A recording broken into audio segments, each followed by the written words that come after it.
Okay, what we've got here is a gearbox I bought off eBay. It's by the Advance Gearbox company in China, which is kind of interesting. I must admit I was slightly curious about that, but I think most things you're probably watching on a device that was made there. I'm certainly filming on one that was. But yeah, I'm just stripping it down to have a look, see what sort of condition it's in. It's destined, if it works out, to go onto the back of this vintage engine, which is built in the 60s, but it's based on 1930s design by Lister. But yeah, this gearbox is a bit of an eBay bargain, possibly because it's quite big for what it is. I think it weighs 140 kilos, and yeah, we'll just have a look into it. One thing that I'm quite curious about is there's these little grooves here which have sealing rings in, and all the rings have come out broken. Now, according to the manual, depending on how you read it, because the English isn't 100%, that could be the way they're designed, or it could just be that they're all broken. So I'm not quite sure what the case is, but there is a distributor in Holland for these gearboxes in Europe, so hopefully they'll be able to help.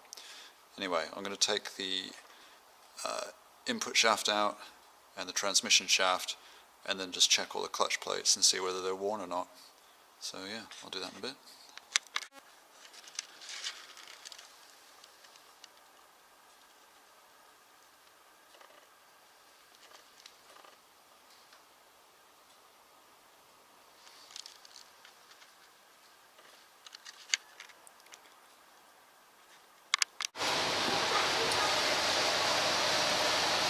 These are the measurements, just inside the wear limits, or wear limits. Well, they're well outside the wear limit, really. Hardly got used. This is the reverse clutch.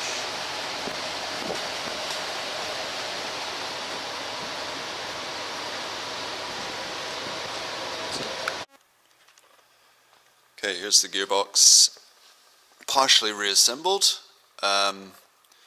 The clutch plates all checked out really well. I couldn't see any signs of wear at all. I don't know what the thickness measurements are when they're brand new, but they're certainly well outside their wear limits.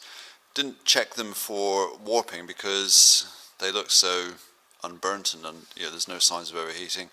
And also when you pulled each plate out, it was kind of stuck with the oil to the plates below it, so that to me implies it's pretty flat if it's got that kind of almost like suction effect seal.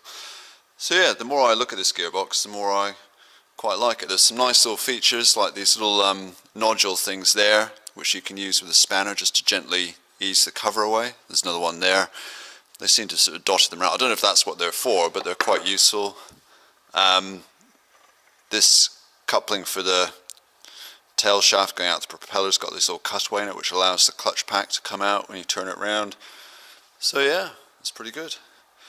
Just need to find out about these rings that are snapped in half, because it does seem like they could be deliberately done like that, but I'll find out from the guys in Europe and Holland that are the distributors. Just got to check out the oil cooler. Of course, I don't know if it runs or not, or if it actually works, but from what I've seen on the inside, it's very clean. There's like rusty water on the teeth, but it hadn't actually gone through to the teeth underneath, so I think it's just been standing for a while. So yeah, pretty good. Do some more later.